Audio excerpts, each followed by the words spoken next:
제가 작년 여름에 암스테르담을 갔어요. 물론 이제 그 전에도 그 업무를 보러 이제 간 적은 있었지만 관광으로 암스테르담을 갔는데 여기가 어디냐면 그 가장 유명하다는 홍등가 그 부근이었어요. 그래서 암스테르담 홍등가는 암스테르담 내에서 관광객이 많이 찾는 핫스팟 12위에 기록돼 있고요. 가이드 관광이 작년까지 됐는데 올해부터는 너무 많이 찾아와서 가이드 관광을 중단한다고 합니다. 그런데 가이드 관광을 한다니까 좀 저도 의아했는데 제가 작년 가보니까 가족들이 아이들 손 데리고 와요. 그 구경하고 그리고 그 주변에 뭐 스타벅스부터 이렇게 온갖 그 뭐 편의점 그다음에 식당 이런 것도 다 있고 우리와 좀 다른 시각으로 바라보는 그런 게 있었습니다. 근데 저는 이 부호에 좀 관심을 뒀어요. X가 세 개가 있길래 이게 우리 흔히 보는 이제 뭐 하드코어 포르노그래피 뭐 이런 거에 대한 상징인 줄 알았어요. 그래서 어떤 금지, 어떤 레드라인 이런 상징이겠구나 생각을 했어요. 정말 아무 생각 없이. 그리고 그런데 그리고 밤 10시경에 가가지고 가장 뭐 피크 타임이 10시부터 12시라 그래가지고 그 둘러보고 이제 자고 그 다음날 다시 시내를 둘러보는데 이게 이런 데 이렇게 막 있는 거예요. 암스테르담 시내 곳곳에. 그래서 이게 저는 처음에 좀 과하다. 이게 홍등가를 광고하기 위해서 그 근처에만 보이는 게 아니라 도시 전체에 이렇게 막 X를 이렇게 트리플 X를 막 깔아놓다니 좀 심하다라는 생각을 했어요, 제가. 그런데 이게 안 넘어가. 제가 잘못 눌렀군요. 심지어 이렇게 시의 문장에도 이렇게 X가 있는 거예요. 그래서 이게 뭔가 좀 다른가 보다라고 해서 찾아봤더니 여기에 이제 글씨가 있잖아요. 이게 용기, 결단, 자비라는 뜻이랍니다. 그리고 또 네덜란드 사람들이 워낙 재밌으니까 자기들이 도시를 지키기 위해서 방어해야 됐던 물이 가장 큰 위험이죠. 네덜란드는. 그다음에 불, 역병 뭐 이런 거라고 이제 자기들끼리 농담을 하고 뭐 세 번의 키스다 이런 얘기를 한다고 하더라고요. 그래서 이게 왜 여기에 X가 이런 걸 가지게 됐나를 저도 이제 그때도 사실은 좀 생각을 하고 또 공부를 했던 계기가 됐습니다. 쭉 이제 가면서 말씀을 드리겠습니다.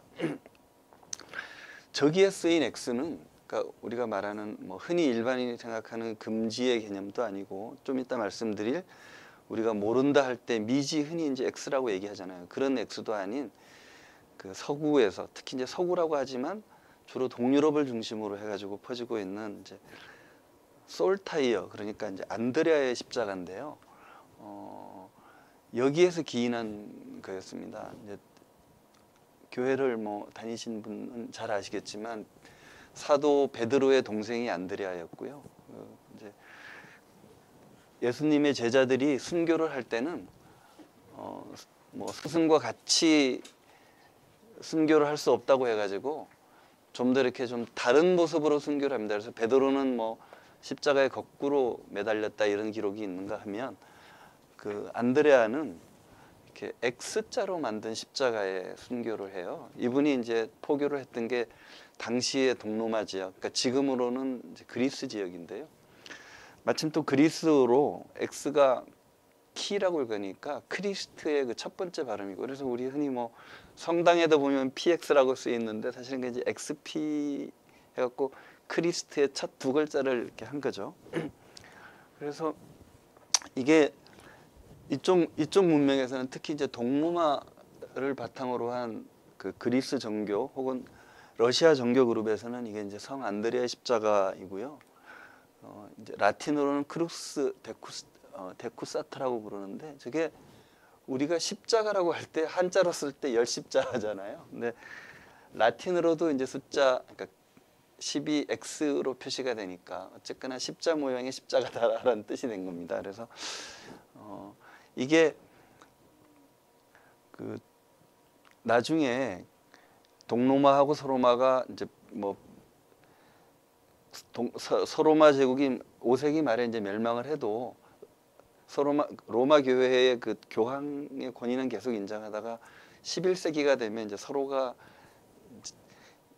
그 축출을 하죠. 그래서 동서로마 교회가 이제 분리가 되는데요. 그래서 11세기 이후가 되면 동로마 교회에서는 그 로마 카톨릭의 총본산, 그러니까 카톨릭의 총본산인 로마에서의 그 교황의 그 계보를 쭉 올라가면 베드로까지 올라가는데, 이 동로마가 로마에서 분리됐으니까 우리도 고유의 그걸 가지자 해서 그 안드레아 성인을 그 동로마 교회의 총대주교로 뒤늦게 이렇게 모시거든요. 그래서 뭐 우리하고는 조금 이제 그 좀 다르지만 이 동로마 교회, 그러니까 이쪽 정교를 믿는 그룹에서는 베드로 성인보다는 안드레아 성인, 그 동생, 친형제인데 두 분 다 어부 출신이고 동생을 좀 더 섬기는 그런 경향이 있습니다. 그래서 이 콘스탄티노플 교회의 총대주교로 이제 나중에 떠받들게 되죠. 그래서 지금 이제 보시는 거는 이게 뭐냐면 러시아 국기죠. 나중에 지금. 그리고 이제 러시아 해군기를 상징하는 게 됐어요. 그래서 동로마 교회 그룹에서는 이 X가 그냥 뭐 모르겠다라든가 혹은 어떤 금기의 표시가 아니라 이렇게 되는데요. 이걸 이렇게 된 계기를 이제 조금 더 알아보겠습니다. 그래서 그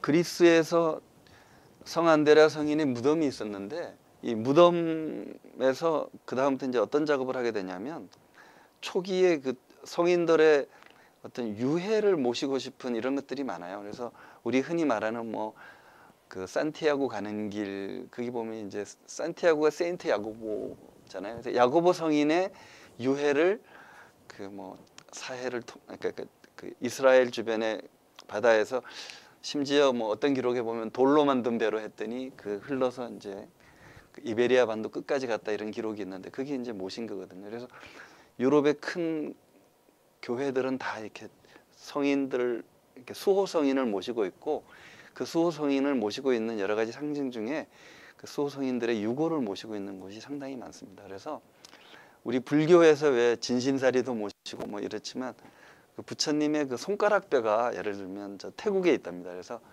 한 10년 전에 그 뼈가 한번 한국에 온 적이 있어요. 그래서 아주 조계사에 난리가 났는데요. 부처님의 진신사리를 다 모아놓으면 1톤 트럭이 넘는다, 이런 얘기들 하시는데, 실제로 우리 그 세인트 안드레아 성인의 유골을 모아도 그렇답니다. 그래서 유골이 그리스에 물론 있고요. 그다음에 이탈리아 남부에도 몇 군데 있고, 그런데 그 그리스의 성 레굴루스, 뭐 당시에는 이제 그 유골을 지키시던 분이 이쪽에 이제 포교를 하겠다라고 해서 저기까지 올라갑니다. 어디까지 이제 배를 타고 갔는데 도달한 곳이 지금 스코틀랜드, 영국이죠 이제는, 스코틀랜드 파이프주라고 있어요. 그게 도착을 했는데, 그게 이제 그분이 도착해서 만든 이제 했다고 이제 세인트 앤드루스, 뭐 성 안드레아죠. 그래서 안드레아 성인이고, 저 도시가 골프의 발상지입니다. 그래서 저기가 엄청나게 크게 그 동방 정교의 그 흐름으로 있었는데, 영국이 청교도 혁명 이후로는 이제 다 무너지고 했습니다. 어쨌거나 그런 흐름 때문에 스코틀랜드에서는 이 안드레아 성인을 모신 기가 이게 됐는데요. 그냥 한 게 아니라 그 1500년대까지 잉글랜드하고 스코틀랜드가 계속 전쟁을 했으니까 한 9세기, 8세기 이때에 윙거스 2세라는 분이 잉글랜드하고 전쟁을 한 스코틀랜드 왕이었어요. 근데 그 기도를 했답니다. 그래서 우리에게 힘을 주시면 앞으로 우리의 성인으로 모시겠다고 그랬는데, 하늘에 그 흰 구름이 X자 모양으로 비쳤다고 뭐들 해요. 그래서 그쵸, 이 모양이 딱 된 거죠. 이렇게 하늘에 흰 구름. 그래서 이때부터 스코틀랜드의 상징이 됐고요. 이거는 나중에 뭐 잉글랜드하고 통합되니까 이제 이렇게 됐다가 아일랜드까지, 이건 패트릭 성인기고요. 이거는 사실은 영국에서 아일랜드를 식민 지배하면서 패트릭 기라고 만들어 준 거라서 아일랜드에서는 안 좋아하고요. 어쨌거나 유니언 잭은 이렇게 쓰고 있습니다. 그래서 이렇게 돼가지고 스코틀랜드가 관여가 됐던 모든 그룹에서는 X자가 이제 국기나 군기가 돼요. 그런데 그 스코틀랜드가 워낙 산악지대라서 하일랜드라고 부르잖아요. 잉글랜드 쪽에서는. 그래갖고 이렇게 농사 지을 땅이 부족했기 때문에 용병으로 많이 갔답니다. 그래서 유럽에서 가장 용병으로 많이 간 사람들이 스위스하고 스코틀랜드였다고 하고요. 이 스코틀랜드 사람들이 용병으로 가서 브로그뉴 지역에서 활약을 많이 해요. 그러니까 이 브로그뉴가 중세 시대에는 지금도 이제 프랑스에 남아 있는 그 브로그뉴인데요. 이 브로그뉴가 그보다 조금 더 크게 그 서북 쪽으로 쭉 펼쳐 나가서 현재 네덜란드하고 벨기에까지 다 브로그뉴 강역이었거든요. 그래서 거기가 그 신성 로마 제국을 오래 다스렸던 이제 합스부르크, 그러니까 오스트리아죠. 오스트리아 제국의 그 뭐 결혼을 통해 가지고 그쪽으로 이제 넘어가고 이렇게 됩니다. 그러다가 또 뭐 결혼해 가지고 스페인의 그 필리페 뭐 이런 이제 이름을 가지는 사람들이 그 전부 다 이제 오스트리아 황제 겸 스페인 황제 겸 그 이쪽 브로그뉴의 뭐 공국 내지 왕 이걸 다 차지하게 되는 상황이 되는데, 이때 브로그뉴를 위해서 많이 싸워준 스코틀랜드 용병을 기념하면서 좀 더 이렇게 터프해 보이잖아요. 막 가시 모양으로 이렇게 해가지고 저거를 기로 채택을 했어요. 그래가지고 저게 계기가 돼가지고 나중에 아까 말씀드린 것처럼 브로그뉴 지역 전체가 스페인 강역이 되었기 때문에 스페인 왕실에서도 저 문장을 채택하고요. 스페인이 남아메리카를 다 장악했기 때문에 지금도 뭐 볼리비아라든가 이런데, 그리고 스페인이 초기에 장악했던 미국 대륙에서도 상당히 많은 저 깃발이 보이고 있습니다.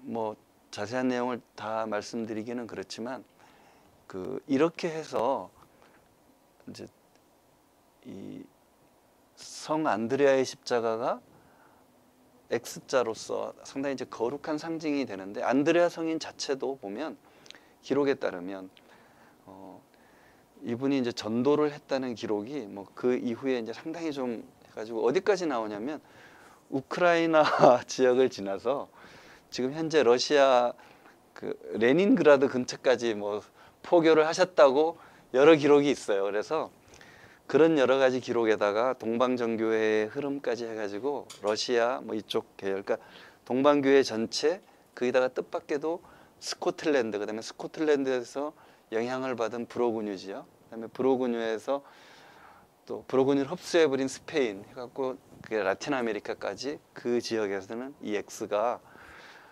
하여간 거룩한 상징으로 쓰이고 있다는 이제 그런 말씀을 우선 하나 드리고요. 우리가 아는 X는 가장 보편적으로는 모른다는 거거든요. 미지의 상징이죠, X. 그러면 이게 어떻게 시작됐냐면 고대 그리스 시절부터 시작을 해요. 그래서 디오판트스라는 사람이 그 산학이라는 책을 씁니다. 그러니까 뭐 우리가 흔히 산수라고 할 때 그 산학이죠. 그래서 여기서는 이분의 책에서는 다 말로 해요. 지금처럼 X 더하기 2는 4 이런 식으로 X는 얼마인가 이걸 구하는 게 아니라 이게 다 말로 하고, 이분은 심지어 자기 묘비명에서 자기 나이 맞추는 것도 말로 해가지고 방정식으로 풀 수 있게 만드는데, 그전에는 다 말로 하다 보니까 이게, 그래서 이 사람이 이 책에서 제안을 하기를 우리가 구하고자 하는 값은 알파벳으로 하자는 제안을 해요.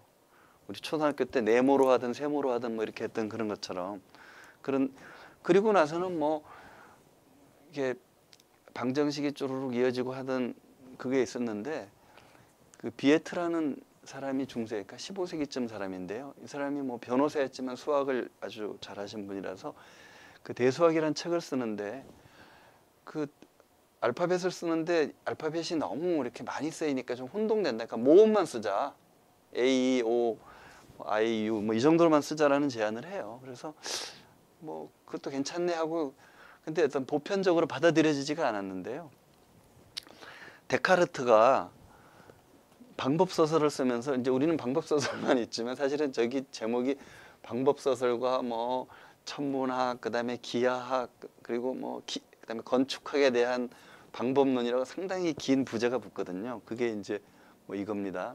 이거 이제 다 저 이제 맨 처음에는 가명어로 불어로 편했고 나중에 이제 라틴어로 다시 편했는데요.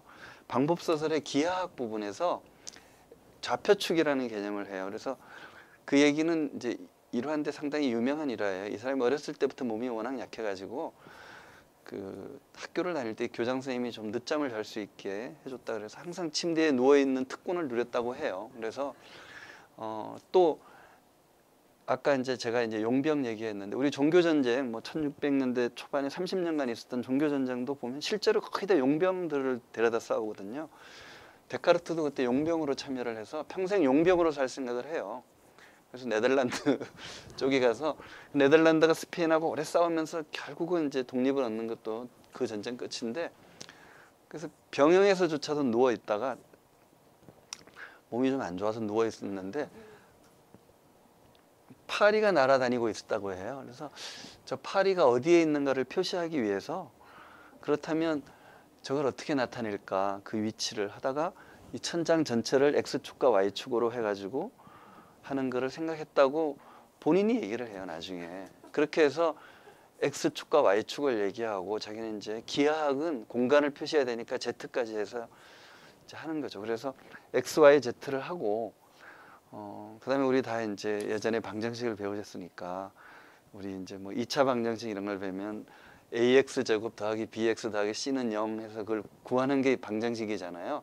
근데 그거를 함수로 풀면 y는 하고 방정식을 놓고 그러면 y 값이 0으로 될 때가 이제 방정식의 결과가 되는 거 우리 고등학교 때 배운 함수와 방정식의 관계잖아요. 그래서 데카르트가 그 얘기를 하거든요. 이렇게 이런 그 좌표축을 하면서 그러면서 그렇게 구할 수 있는 미지수 값이니까 좌표축을 x, y, z로 제한하고 미지수도 x, y, z로 쓰자고 제한을 해요. 근데 이제 미지수가 3개씩 있는 경우는 드물고 대개 1개인 경우가 많으니까 이때부터 이제 우리가 미지수를 x로 쓰는 게 시작이 됐죠.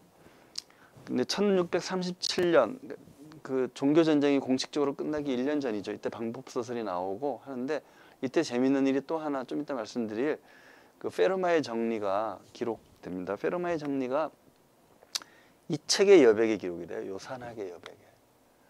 그 얘기는 한 번쯤은 들어보셨을 텐데 뭐 페르마가 나는 이 식의 그 증명을 다 알았는데 여백이 모자라서 못 설명한다라고 했고, 그러면 이걸 풀면 상금을 주겠다고 한 100만 불 이상을 어떤 재단에서 걸었고 그거를 한 10몇 년 전에 아니 한 20년 됐죠. 이제 그 프린스턴 대학 교수가 풀었죠. 한국인이 두 번째로 풀었어요. 지금 이제 옥스퍼드대 교수로 있는 제 또래 분입니다. 예. 그게 뭐냐면 그 식은 사실 요거였어요. 그러니까 이 산학이 뭐냐면 이렇게 쓸 수 있는 방정식의 걸 쭉 모아놓은 거예요. 이건 되게 유명한 식이잖아요. 우리도 n이 2일 때의 값이 피타고라스의 정리잖아요. 그죠? 그러면 이때는 우리가 정수로만 다 풀려는 그게 아주 강했기 때문에 피타고라스 학파에서는 유리수, 그러니까 정수와 정수로 나눌 수 있는 거기까지만 하고 무리수를 발견한 사람을 뭐 죽여버렸다 이런 얘기까지만 있고 그러잖아요. 하여간 그래서 이게 n이 1일 때 값은 뭐 무한대로 가능하죠. 그죠? 1 더하기 3은 5부, 3은 4죠. 그죠? 2 더하기 5는 7 이런 식으로 얼마든지 넣을 수 있잖아요. n이 2일 때는 피타고라스 정리를 만족하는 값이 되는 거죠. 2, 5, 7, 뭐 5, 12, 13 이런 식으로. 근데 n이 3일 때 요걸 만족하는 정수가 없다라는 게 페르마의 정리거든요. 3 이상일 때. 근데 자기는 그걸 증명했는데 설명할 칸이 없다고 이제 한 게 페르마가 그렇게 써놨고 그거를 1637년인데 1990년대에 풀었으니까 그죠? 무척 오래 걸려서 풀었습니다. 그래서 X가 이제 도저히 우리가 알 수 없는 값이다 라는 게 받아들여지는 거는 방정식에서 미지수라는 게 되니까 미지수가 이제 X로 굳어지기 시작한 거예요. 이때도 뭐 여러 제한이 많았어요. 뭐 모음도 있고 뭐 많았지만 모음만 있는 게 아니죠. 제한이 여러 가지가 있었지만 이제 X가 데카르트가 워낙 유명해지니까 됐는데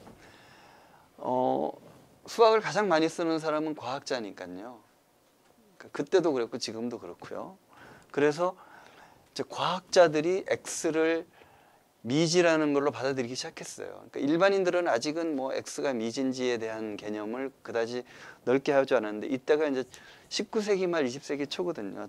1890년대에 뭐 이런 이제 음극성 관이 있었고 요거는 이제 뭘 하는 거냐면 안에서 전자가 나가는 건데 이 전자가 입자냐 파동이냐 이것도 막 모를 때였어요. 그래서 그 정체를 밝히기 위한 여러 가지 이제 흐름이 있거든요.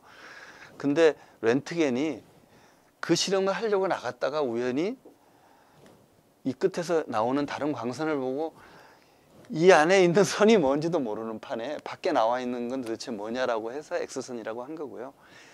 X선의 실체가 밝혀지고 조금 있다가 이제 전자라는 걸 뭐 밝혀내고 그럽니다. 다른 사람이. 하여간 여기서 노벨상이 한 10개쯤 나와요. 근데 이렇게 해서 자기가 발견한 X선을 X선이라고 이름을 붙이고 렌트겐선이라고 사람들이 불러주지만 그냥 워낙 X선이라는 이름이 강렬해서 지금도 다 쓰이고요. 괜히 그 조금 유식한 척 하려는 사람들이 뭐 렌트겐선이라는 말을 지금도 좀 쓰곤 합니다. 뭐 그건 꼭 우리가 듣기에 비타민을 바이타민이라고 부르는 거하고 비슷한 느낌으로 이렇게 다가와요. 그래서 과학의 다른 분야에서도 이 시기에 이게 많은데요. 이것도 이제 1800년대 후반에 있었던 일인데 미지의 행성을 찾아라는 얘기가 있어요. 뭐냐면 이때까지 우리가 나온 게 우리 행성 알고 있는 게 수금지, 화목토, 천해명 이렇게 알고 있잖아요. 그죠? 그러다 명왕성은 얼마 전에 날아갔다고 알고 있어서 BTS가 그 명왕성을 노래로 부른 거 아세요? 젊은 친구들은 다 알더라고요. 그게 이제 고유번호 뭐 6자리로 이름이 바뀌었어요. 그래갖고 왜 나를 쫓아냈니 뭐 이런 노래가 있어갖고 BTS 팬들은 다 알아요. 그 번호 3, 4, 5, 6 하여간 뭐 있어요. 그 번호가. 저는 몇 번 해도 잘 안 해지는데 이게 어떻게 된 거냐면 프랑스의 수학자가 해왕성의 궤도를 계산해 보니까 이게 태양과 그 안에 있는 행성과의 중력의 궤도 이렇게 계산해 보면 이렇게 궤적이 나오는데 조금 어긋나요.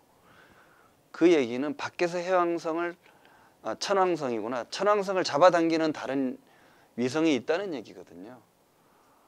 그래서 다른 위성이 하나 얘를 잡아당기고 있을 거다. 행성이라고 예언을 해갖고 펜과 그 작도기로 행성을 발견한 프랑스 수학자가 있어요.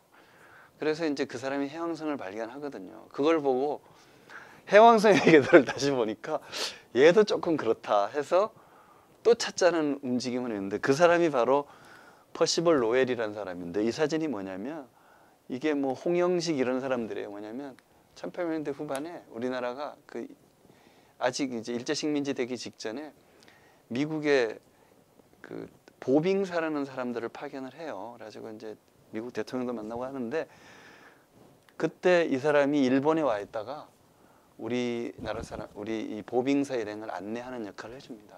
그래가지고 나중에 갑신정변으로 홍영식 이런 사람들이 다 죽으니까 뭐 그 책도 쓰고요.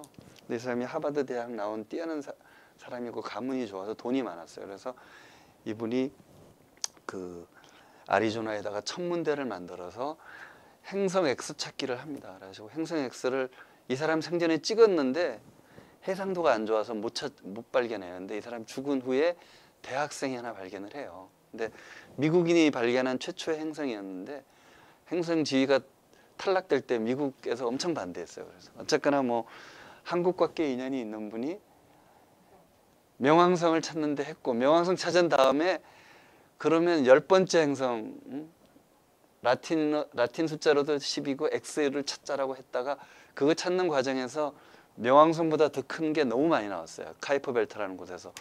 그러면 명왕성의 독립적 지위라는 게 의미가 없다. 그래서 그냥 카이퍼 벨트에 있는 원 오브 댐으로 만들어버린 사건이거든요. 하여간 뭐 그렇습니다. 그리고 우리가 잘 알고 있는 염색체 X라는 것도 인간이 23개 쌍이 있는데요. 잘 몰라가지고 다 22개 쌍은 똑같은데 23개 쌍만 이렇게 돼가지고 X라고 이름을 붙였는데 나중에 알고 봤더니 이게 성염색체였다는 걸 알게 된 거거든요. 그러니까 이런 식으로 과학자들이 하게 되고 심지어 최근에도 막 그 WHO에서 질병 X라는 거를 2018년에 제안을 해요.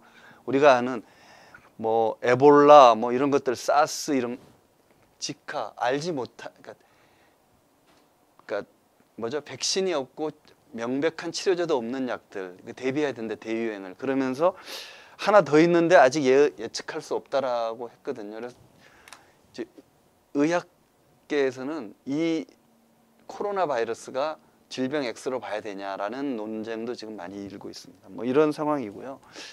그래서 과학에서 이렇게 하다 보니까 이게 사회에서도 받아들여진 게 20세기였어요. 그래서 20세기에서는 스스로 이제 사회 현상에서 X라고 하는 게 많이 있는데, 이분이 알렉스 에일리라고 뿌리를 쓰신 분이에요. 근데 이분은 그 멜컴 X하고 친해서 사람들과 거의 만남을 거부했던 멜컴 X의 자서전을 쓴 사람이에요. 또 그래서 멜컴 X는 원래 리드라는 본인의 이름이 있었는데, 그 리드라는 사람은 우리 조상이던 흑인 할머니를 겁탈했던 농장주에 불과한 놈이다. 내가 왜 그 사람 이름을 쓰느냐. 나의 아버지, 부계 쪽 아버지라는 건 찾는 게 불가능하다라고 해서 스스로 이름을 X로 바꿨고, 뭐 부인도 바꿨죠. 뭐 하여간 이런 일이 이제 있고요. 이분 요새 지금 다시 블랙 라이브즈 매터 뭐 그러고 있는데, 그죠? 이분 노벨상 받고도 39세 이전에, 예수님은 33세 하셨는데, 그러니까 엄청나게 젊은 시대에 우리가 뭔가를 많이 하는 그런 거죠. 하여간 뭐 그렇습니다. 그래서 사회 현상으로도 X를 받아들인 게 뭐 이때쯤인 것 같고요. 제가 조금 빨리 하겠습니다. 원래 하는데, 데카르트가 그 아까 좀 말씀드렸는데, 그 용병 그만두고 나서 난 자유롭게 살겠다고, 이때 이제 학문의 왜냐하면 스페인으로부터 독립하겠다고 전쟁을 계속할 때였고, 벨기에는 남아서 결국 이제 그쪽에 남아 있을 때였는데, 그렇기 때문에 자유로운 지역이라서 뭐 스피노자도 이제 여기로 가고 다 그러죠. 나중에 또 암스테르담에서 라틴어로도 다시 출간을 합니다. 이 책을, 방법소설을. 신기한 거는 이 방법소설과 같은 해에 페르마의 정리를 이 사람이 했다는 거고요. 아까 말씀드렸죠, 이 얘기는.